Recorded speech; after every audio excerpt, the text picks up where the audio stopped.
Now, it's George Owens on GCR, Genesis Christian Radio, bringing light out of the darkness. GCR, Genesis Christian Radio. The song that I'd like to sing tonight is a song, I suppose, that speaks about different years.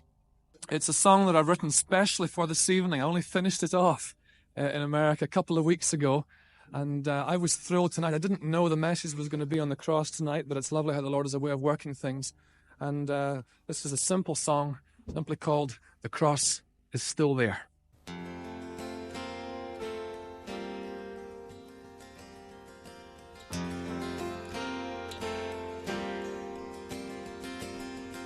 Someone is knocking on your door tonight.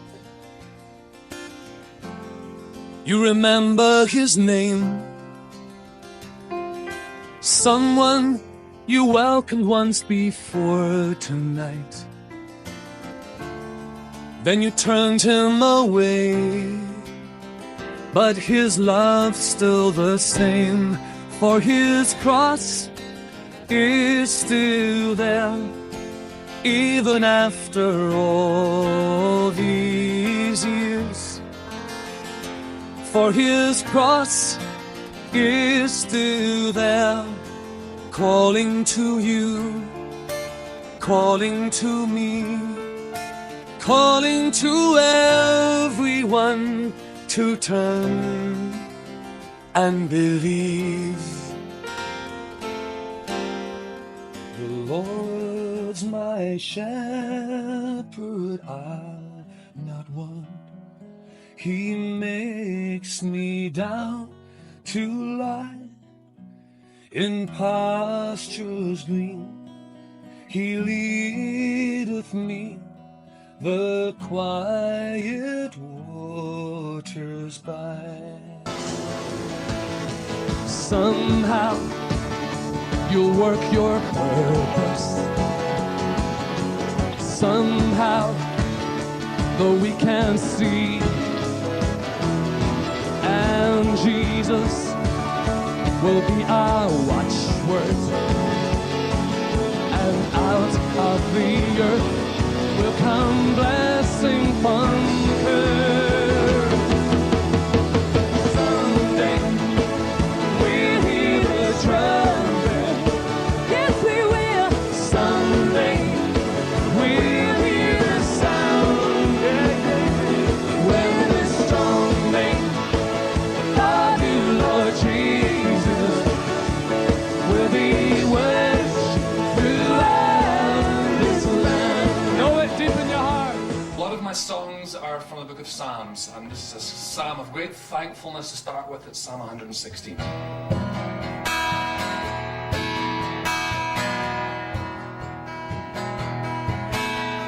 Prayer from the inner heart we bring to you,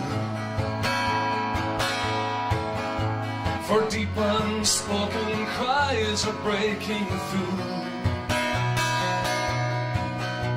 For you love us like no other can, and you know us like no other can.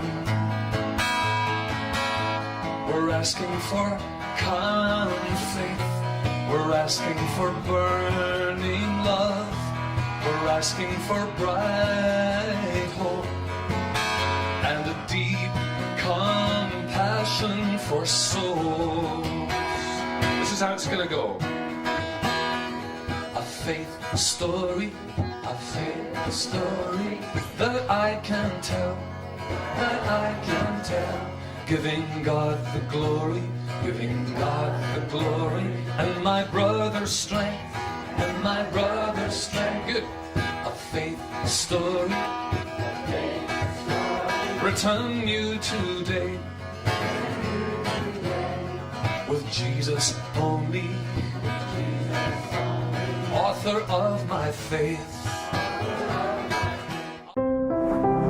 George Owens on Genesis Christian Radio, GCR, bringing light out of the darkness. It's George here on GCR and TV and radio this morning. And I've got a guest with me this morning, Ian White. Ian, how are you doing, my friend? Well, I'm doing fine. As we were talking about earlier, George, the years take their toll a wee bit. I've got my 68th birthday coming up, but I just feel really thankful. I can't believe I went full time in 1985, and I've been doing, the guitar's been in my hand every day since then. Of course, it's a long time. But Ian, we go back so many years as well. But okay, Ian, let's go right back then to the very start, where the Lord really called you to ministry. He didn't give you a church as such, but he gave you a ministry of music to take to the people. Yeah. Can you tell us about that?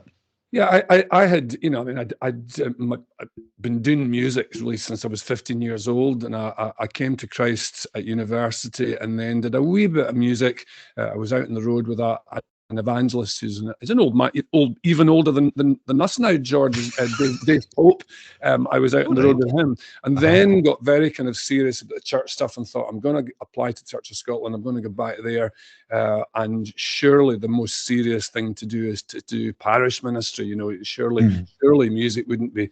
It was a strange time, and yet God just had plans for me in music. And there was one weekend during my second year, during that divinity degree, I just had an experience of the Lord, and I opened the book of Psalms, started writing tunes to the Psalms, and it just led to wherever I sang them in Aberdeen. It was just like a buzz. One of the things they always say in music, in general, in the secular musical world, is if a scout is looking for a band or something, they always say, what are they doing locally? You could maybe even say the same for churches or pastors, George.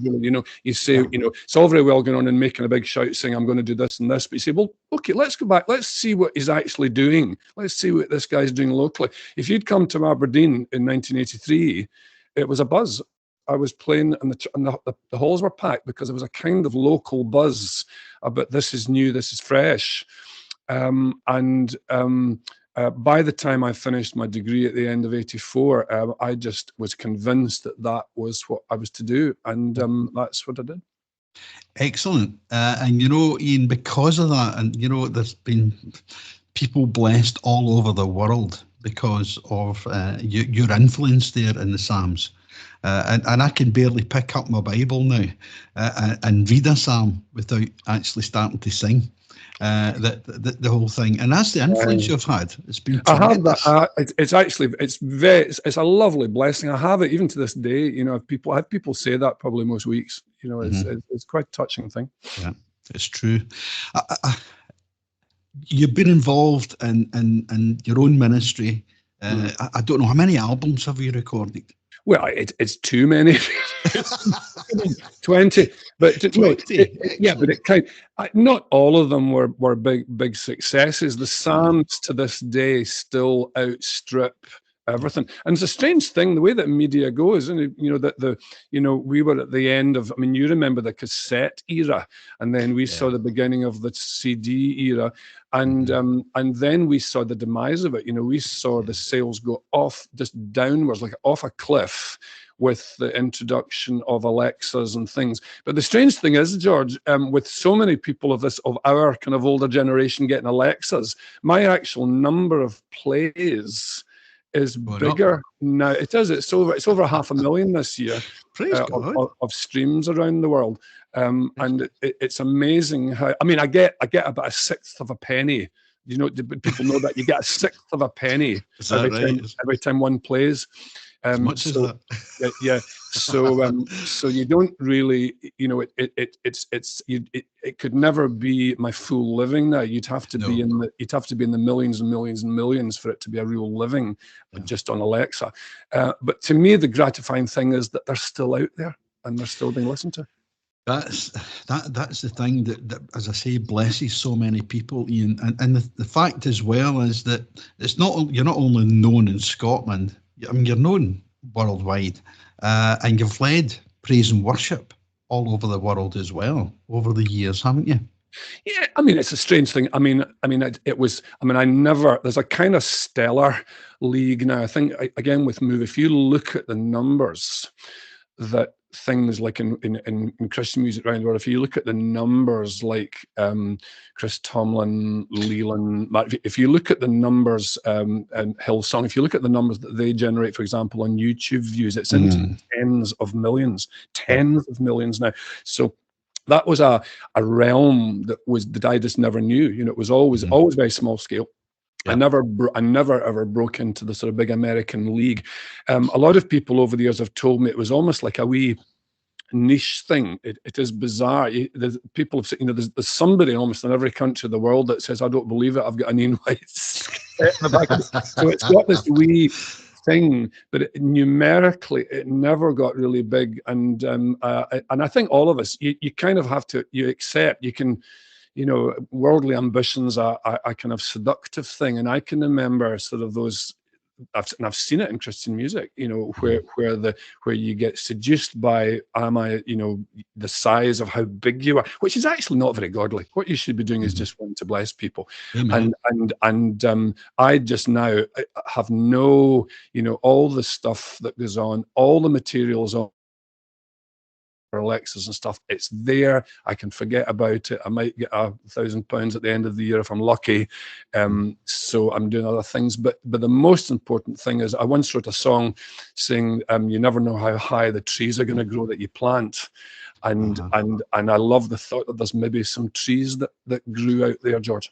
Yep, exactly. And you know, I don't know whether I've ever told you this story or not, but you know that Joan and I went to Ecuador as missionaries, and we were working with Down syndrome kids.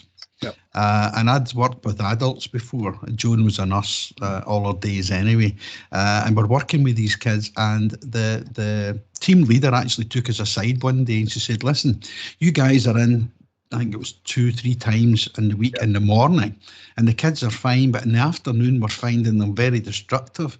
They're beginning to lash out and to bite and stuff, and we're thinking, what's causing that, you know?" And we couldn't actually find out why, but we were staying in Quito and living with this Ecuadorian couple, trying to learn Spanish with our best Lanarkshire accent. And exactly. And I actually sat with a recorder and the CD of Your Children album. You remember that? Goodness. Right? And I've recorded 2 or 3 of them. We're going swimming.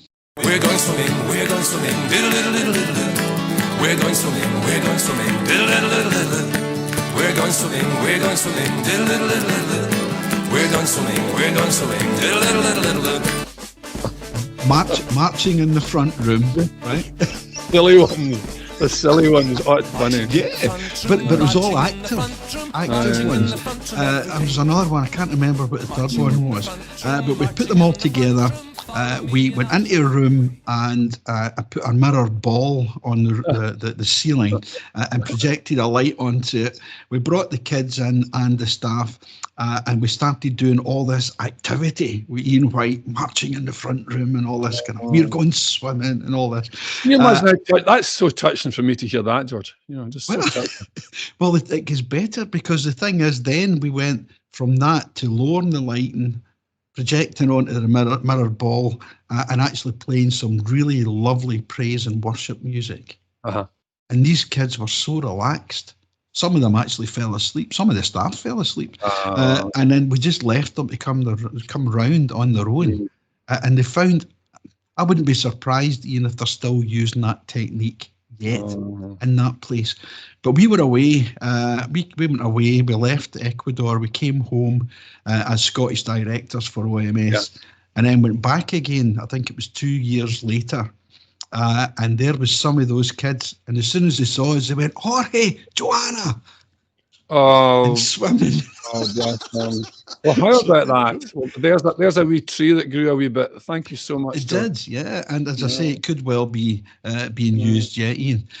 And another thing I'm thinking about as well is the time you were with the Billy Graham Crusade and at Parkhead. Yeah, I mean, that's a fun story. I mean, it's such an honor for anyone. Christian musicians around the world will all say what an honor it was to be asked just once to be with the great Billy Graham, somebody who to this day, I just think his legacy, just his whole view of things, his writings, and his undoubted anointing. I mean, it is incredible. I mean, you probably know the thing that they criticised them for. It's the emotional music that they use to get. So they said okay, we're just going to stop the music, and for years and years that the actual appeal, the invitation was with no music at all, because they say we're just going to show that this is of God. And you probably do as well. You meet people who were converted on those nights, and it changed Scotland.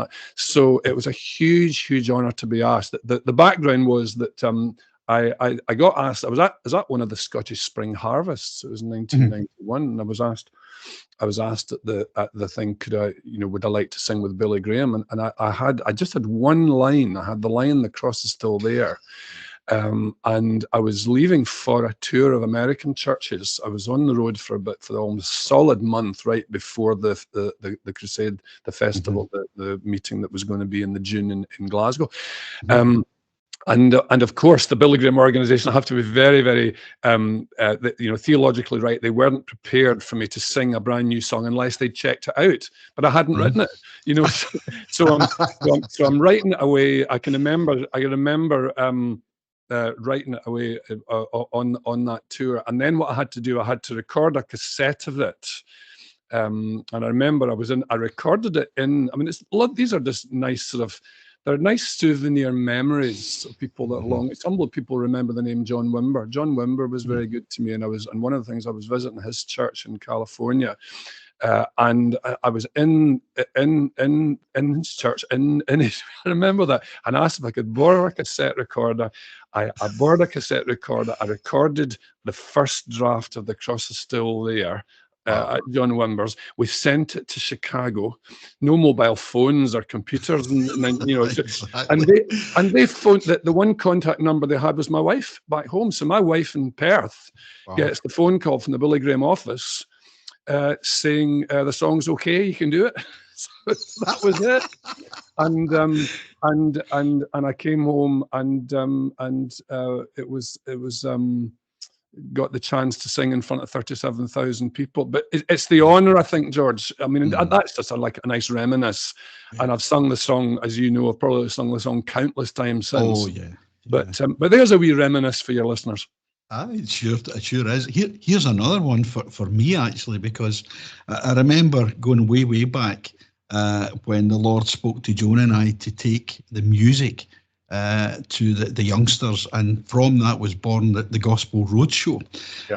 And I remember actually being in church. I was in Law Parish Church at that time, a Church of Scotland, and I was speaking to one of the elders, and I said, "Do you happen to have Ian White's phone number?" He says, "I have."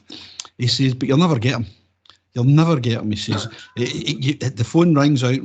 I don't know how many times I've phoned it." Oh, bless. So the thing was, though, the very first attempt, and you answered the phone. And I said, "Is that you, Ian?" You said, "Yeah." And I explained who I was, what we were doing. But we're actually going up to Lossiemouth and a 3-week tour, basically, of Scotland. And I said, "We're going to be coming through Perth on such a date." And you graciously said, "Brilliant, because I've got a wee concert on that night." I don't remember any of this. Do you not remember that? Well, it's lovely. It's nice to hear things like that. But the thing was, you said, "I've got a wee concert on." And I said, "Oh, that's fine." You said, "What I'll do is I'll invite you up onto the stage and you can tell everybody what the Lord's doing." And I said, "Brilliant." I'm expecting a wee back room. And it was Perth Town Hall. My knees were knocking getting on that platform. George, isn't that funny? Isn't that funny? Yeah. But from that day on, we were always out and about, and we were either just behind you or just in front of you, in the Oh. kind of circuit, if you Aye. like. Oh, that's And we- funny. That reminds me, actually, people often in any era of gospel music. I mean, there's so many young Christian musicians now. I don't know half their names, but in our day, in our day, there were names like, I was kind of on the road with, there were people like Dave Bilbrough, Yeah. not Noel Edmonds, no, Rich, No. Adrian Snell, and all these people, and people used to say, "Do you know those people? Do you know?" And I said, "Well, I know their names, but we never meet because I'm always at a hall where they say we had Noel Richards here last week. You never meet." Well, that is so true as well. That is so true as well. But moving on from all of that, and there's so much that we could spend hours really going through all the different things that you've been up to. I know you, George. I know you're going to edit this down to 7 minutes. I know that. No, it would be. No, it'll be a wee while, let me tell you. But this is the thing. Ian White, he went quiet for a while. And I'm thinking, what's wrong with Ian? What's happening?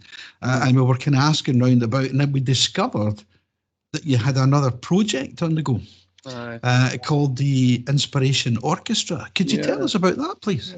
Well, it's strange when you say it went quiet. It wasn't really my choice, and I think none of us are in control of anybody, whether it's preaching ministry or music ministry. You are there. You're kind of primarily serving God, but you're serving the people.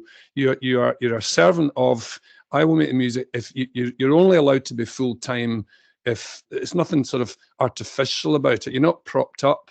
Yeah. You have to. If people buy the CDs and invite you to sing, then that's what you have. And as you said, I was busy. I think my record show, it was something. There was a 15-year period, George, where you're speaking about not being able to get me. I think I was booked 14 months ahead for 15 years. That was a sort of sweet spot in the middle of that. It was a very, very busy time, and I was very blessed, traveling all the time. And then, really, I think combination of media changes, the demise of CD, the explosion of new waves of stuff, which is natural and good. The explosion of Bethel, Chris Tomlin, blah blah blah, all those things, and we became the older era. We'd kind of had our day in a kind of way, and it really went off a cliff. Really, just all the invitations, and Carol and I. Rather than it went quiet, not because we were because I was tired of singing. No. But it was, and I'm going to have to say, the phone is not ringing, the engagements aren't there. This must be the time. And the story of the orchestra was really it was lovely. It was a quieter time. My own local church, just a local Presbyterian church, was very, very good to me. And they said, well, come in with us, just sort of use your skills with us. And during that quiet time, still doing the odd wee trip and things, but I ended up just going to parish church and said, well, how could I serve you musically? And one of the places in the parish is an institution for highly disabled people. And George, it was like a light bulb coming on with me. I can only describe it as it's like God had to put it there, because I hadn't had any experience of disability in my family or anything, and it can be quite an awkward thing.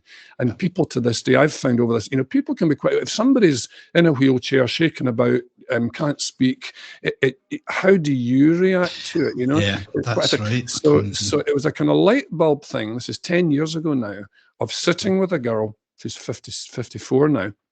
Sitting with a lady who couldn't speak in a wheelchair, and she puts I put a keyboard. I said, I'm going to get you to play a keyboard. And I just had this wee embryo thought of how somebody with disability could partner. A partnering. We always speak, it's a big theological thing. You speak about us and our weakness and all our pathetic thinking, our ideas are great. We get to partner with God, and things all around the world. You'll know this, George. Yep. Wonderful works go on because ordinary men and women are willing to partner with God, and God uses them in their weakness. And you know this, back to front. So there's a kind of extension of that when someone with a very weak body gets to partner, even with someone with a kind of professional music ability like me. So they were almost partnering with it. It sounded good, and straight away they were going, oh my goodness, we're part of this, you know, and I'm singing. And it was almost like my ability to sing and play well. I don't know if you're getting that, George. My ability to sing and play well was kind of the gift to them and the partnering of it. That's what So, comes across, Ian. do you know what I mean? So I'm saying, I have this, God's given me this, but I want to share it with you. I want you to be part of this. And that was 10 years ago. And George, it's grown and grown and grown. And long may it continue to grow. You know, I've never, as I said to you earlier, just when we were speaking before we came on, the very fact that I've never actually been to a full concert yet. And I'm really looking forward to it. We got so close to it, I remember, Ian, before lockdown. We were so close to getting you through to Carluke. And then, of course, everything was locked down and it didn't happen. But it will happen. We will get you out at some point. Well, I mean, I do a couple of these. I do support evenings where I sing some of my older songs, and I'm doing one down in Bishopbriggs on Easter Saturday. Yeah, Easter right, Saturday night. I'm down on that one, and I mean, it's been so exciting. We're up to 38 people now in the orchestra. I can never get them together. It's we've been a registered charity since 2016, Board of Trustees, and just in the last 3 months, we've taken on another paid assistant. And she's going to start, because that's the old, as you know, I mean, you and Joan are experienced with this kind of thing. You just have to make expansion plans. You just have to do it. The concerts are always quite small. I mean, last night I was playing and there were six people in the audience. No, not six players. We had about 40 in the audience. Yeah. So that the current series that I know that you're helping me promote here is, you know, we're doing 7 small concerts around the place with the different members getting to play. But I think from a spiritual point of view, I would just never have believed, George, how much of a blessing it would be and how it feels for Carol and I. Carol's my wife, by the way. Joe and I've got my Carol. We got married in 1980, so she suffered me that long. And the lovely thing is that she's totally behind this as well. And we just want to.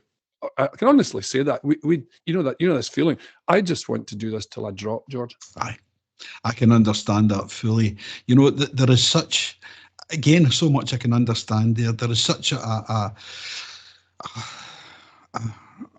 residence of actually approaching people who we see as being different, whatever way, shape or form that may take, and people are hesitant in actually approaching. What do you say? What do you do?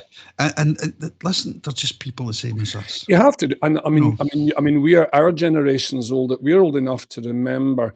If you think of the curve of how people have viewed disability. I saw a documentary on the people who campaigned for the coming into being of the Paralympics.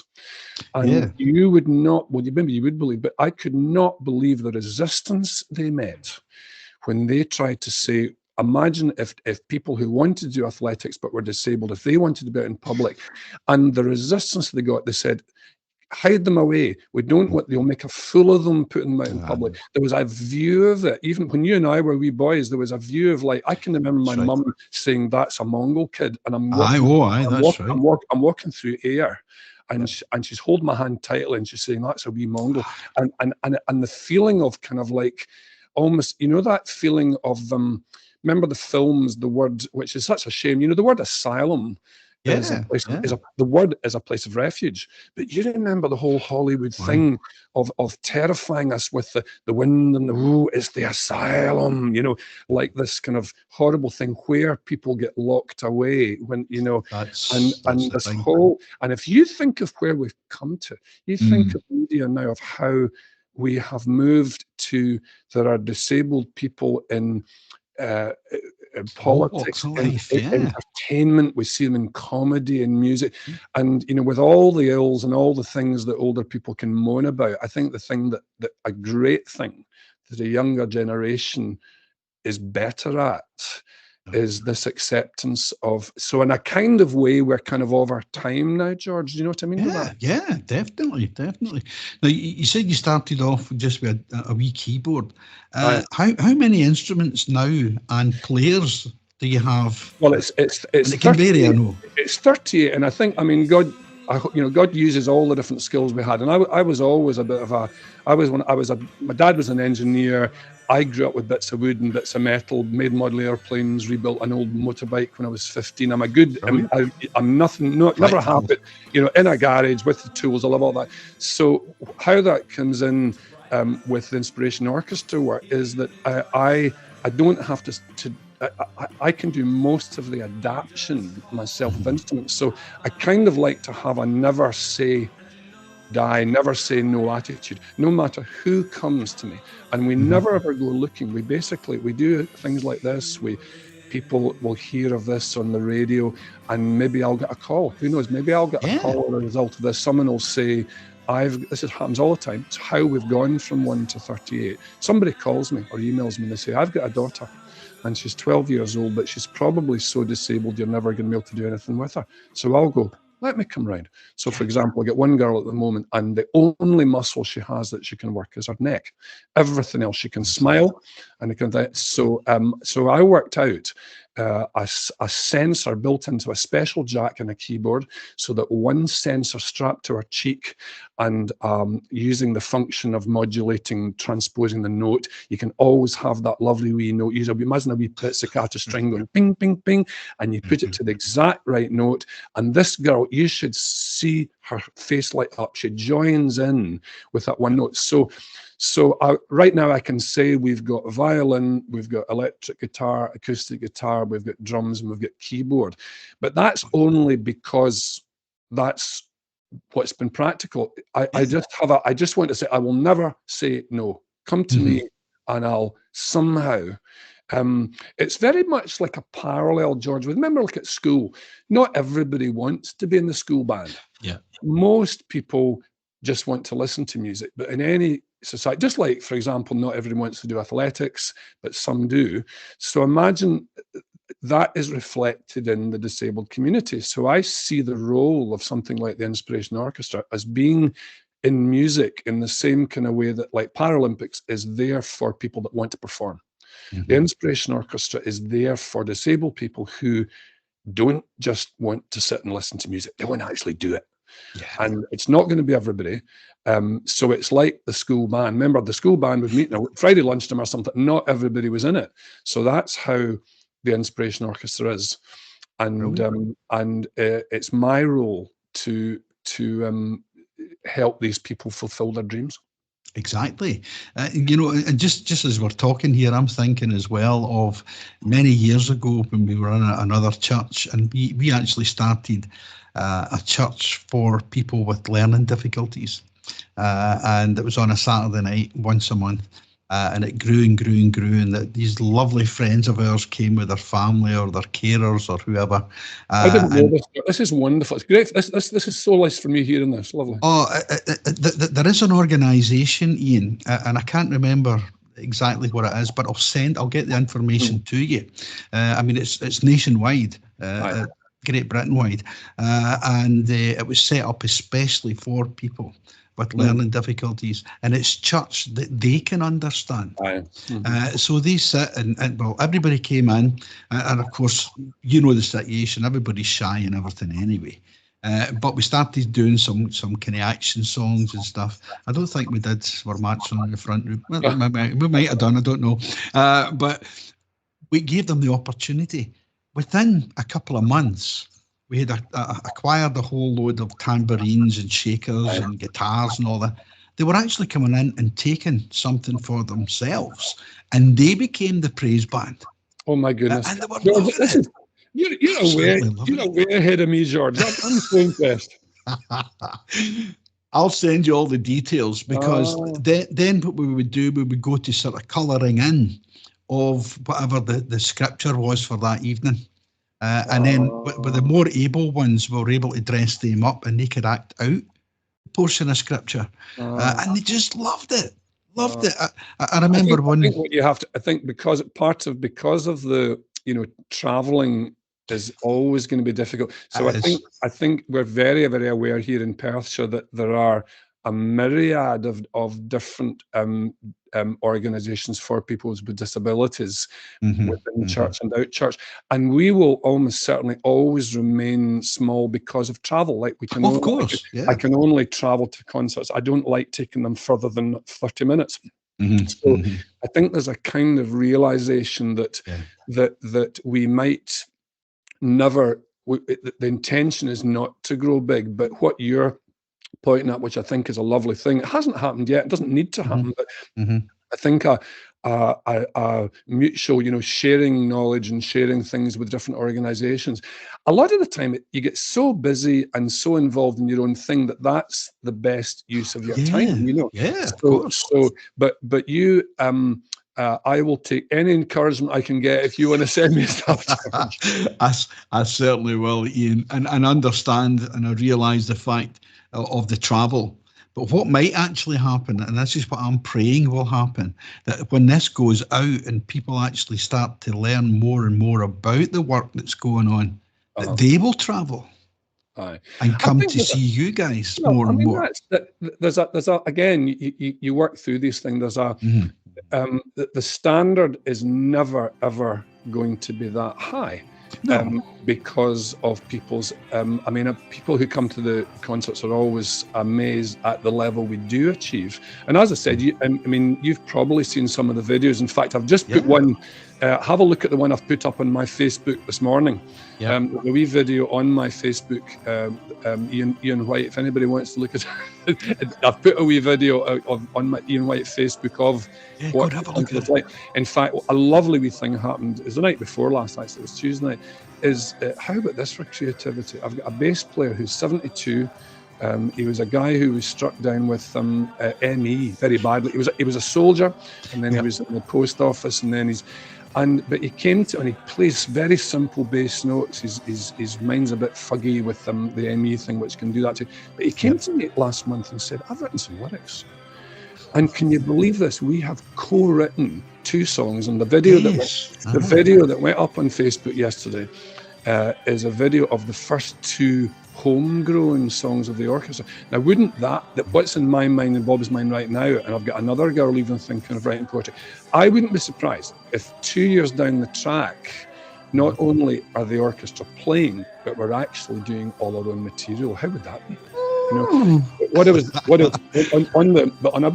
On a slightly negative thing, what you realise about all, the public audiences, you always in any work you get a core of people who believe in you out and out. But a wider public, when you start doing sort of, you put it out for public concerts, a wider public really, they want a standard and they want to come along. And what we found is that we have to accept in the orchestra that we're never going to be that good. And people will come and hear us once, but it doesn't build because they're, I'm trying to put this sensibly. I don't want to be, want to be fair to all the players.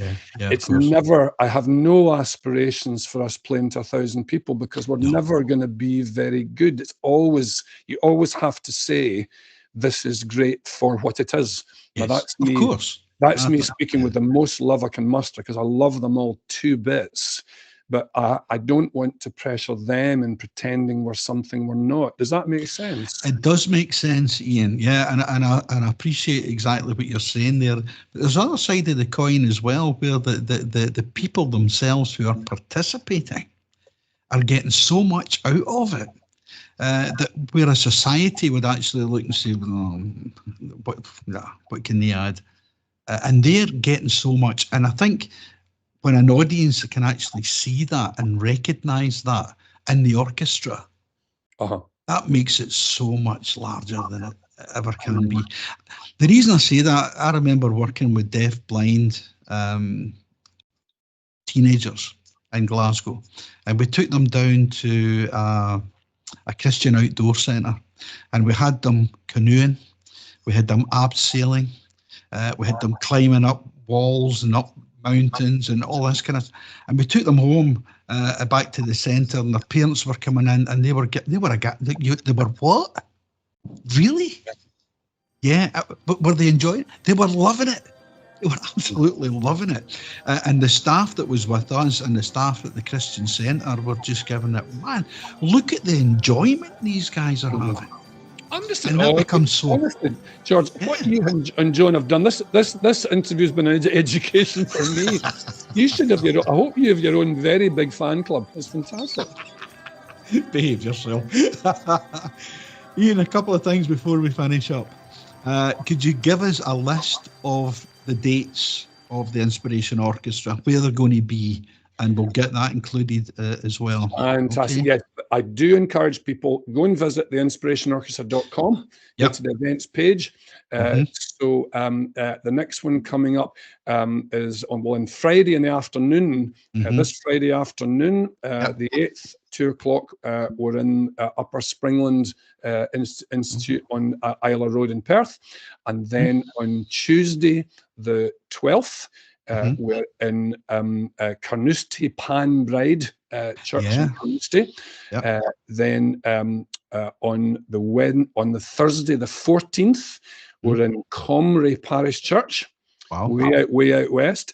And then on Friday, this is me doing it right off the top of my head. It shows I can remember. And then Friday the 15th at 2 o'clock, another group is playing. It's an afternoon one, again in Upper Springland on Isla Road in Perth.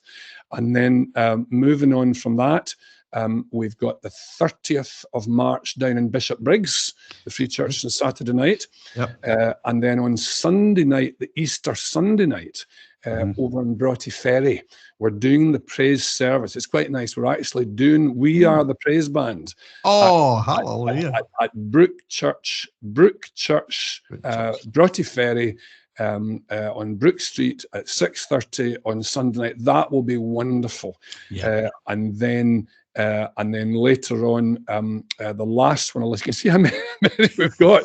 On April 14th, I've got an evening in Edinburgh at Morningside United Church. So so there's Edinburgh, Perth and Glasgow all covered for you, George. Brilliant. The only place it's missing is Carluke, but we'll get you out there soon. There you go. We will, mate. Listen, it's been an absolute joy, Ian, having you with us, and breaking all this wonderful news. First heard and seen on. All right. Can I let me do one, George? I'm going to do one last wee plug. Yeah, sure. On the website, people will find May the 25th, Saturday, May the 25th, Red Letter Day. We were trying to work out how we could get all the 35 or so people together. We have got the use of a farm. It's actually got a broadcasting link. It was the farm from where? An old Radio 2 broadcaster called Desmond Carrington. I don't know if you ever remember, there was a guy called Desmond Carrington who on a Sunday night did an old 40s and 50s music program, and he did it from this farm. He's now passed on, the farm sold, and my friends have bought the farm. And they said, come and use it for a festival. We had 400 people there last year. We're going to have over 500, God willing, this year. Come to see us on May 25th. In Dunning, and you'll find results on the website. And I promise that's my last plug, George. Hey, listen, mate, we'd have you plugging all day, honestly. We just want to help as much as we can. I realise and understand the work that you're doing with the Lord. The Lord is leading and guiding through all of this. I know He is, and I know He'll bless, and I know where the Lord guides, He provides, and we've seen all that all the way through, and I know it's just going to get better and better and better. Well, I just thank you so much for your encouragement and for having me on. Thank you. It's been great. Thank you so much, dear friends. Ian White. Okay. God bless you, brother. Thank you so much. 1, 2, 3, 4. It's a little bit funny, this feeling inside. I'm not one of those you can easily hide. Haven't got much money, but boy, if I did, I'd buy a big house where we both could live. a sculptor. But then again, no. Or a man who makes potions in a traveling show. And though it's not much, but it's the best that I can do. My gift is my song, and this one's for you. 1, 2, 3, 4, and you can tell everybody this is your song. It may be quite simple, but now that it's done, I hope you don't mind, I hope you don't mind that I put down in words how wonderful life is with you in the world. Why not download the free GCR app from Google Play Store or directly from the GCR website, genesischristianradio.org, or even listen on Alexa. Just say, Alexa, play GCR.